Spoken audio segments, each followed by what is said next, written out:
Bhín agus siamas ó mar hertig agus ináil mór tarí isteach skeite leis an ináige tu go hefes na troslógan halt Pobalscoile lena gasóig tá sí seola agus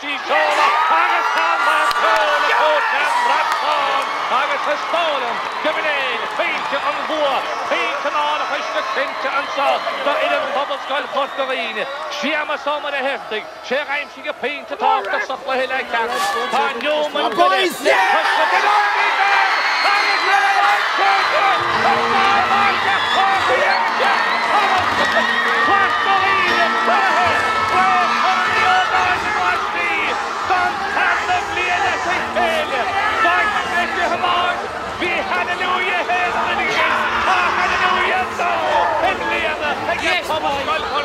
Hallelujah, agus échtíad go bhuinim roris agus creidú de fad machtó viidir fáinach agus viidir tóising dara agus lehéad asting clear a fádig gur hit sé ríis húlin símas ibar horting far a haring an hastin immertíad sa chléile ceanna sin gurní go rí freisin agus gur leisúda bhí an gnóideanach den chléthe agus gur rórig sé an ceann san hastres ná écht go gáris leis na banistóí cír an mórán agus na banis an den rónóí ar fad écht sa bPáirc Chrócaigh bhí mar a chainte fádig an irig de lád ar saoil san tan na lád ar saoil sa bPáirc Chrócaigh agus an Pobalscoile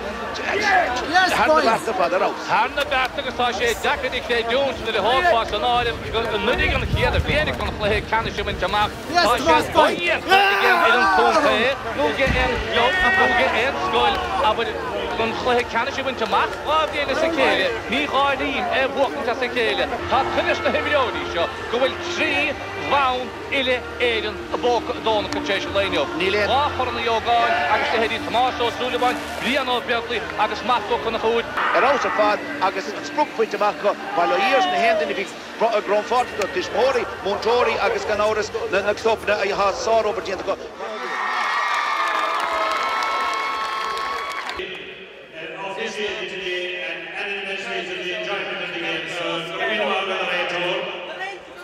I would thank Chrócaigh for the use of their magnificent facilities. Sure as every young fella's dream to play in Chrócaigh.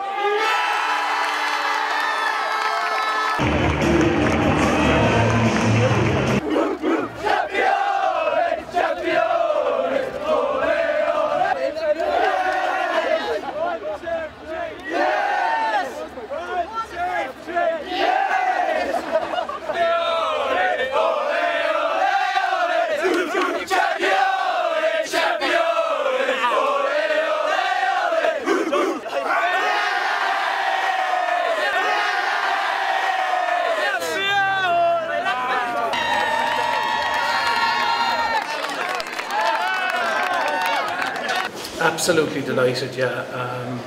You know, it's a phenomenal achievement by these guys. A lot of them have won every available thing that has to be won on the way up through Kerry, through Munster, and some of them now have the second All-Ireland going home.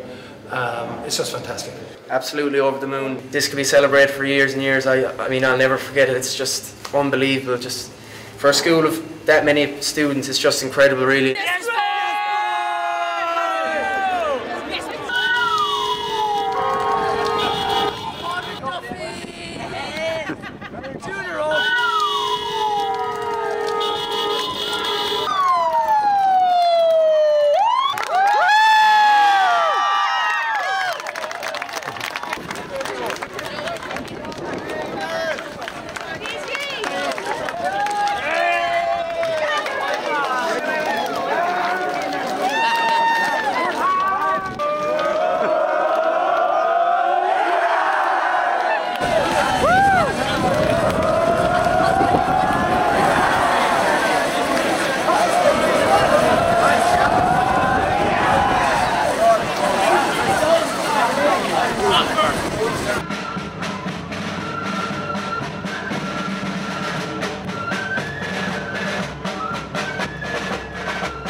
bhfuil signa le sa an éachta habainte macacha fós. Béad go dúcha sé sin le ís níos déanaí ach tá rud do chreitú díanta gibse mar imróirí agus cógárdachas ó chrí libh.